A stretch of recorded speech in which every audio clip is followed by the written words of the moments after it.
এই যে আমাদের কাকি, ওনার কাফনের কাপড় আমি নিজে মদিনা থেকে নিয়ে আসছিলাম। আলহামদুলিল্লাহ। এবং একটা খোশ নসিব, কাজে আল্লাহ পাক রব্বুল আলামিন যেন ওনাকে ইসলে মাফ করে দেন।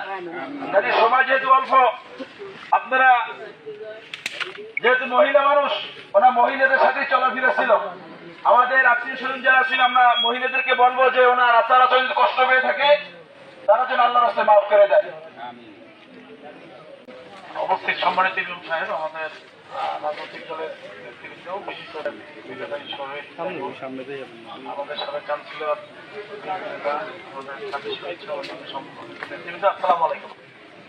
মায়ের আমাদের খেলা সম্পর্ক, কারণ তার ছেলেরা আমাদের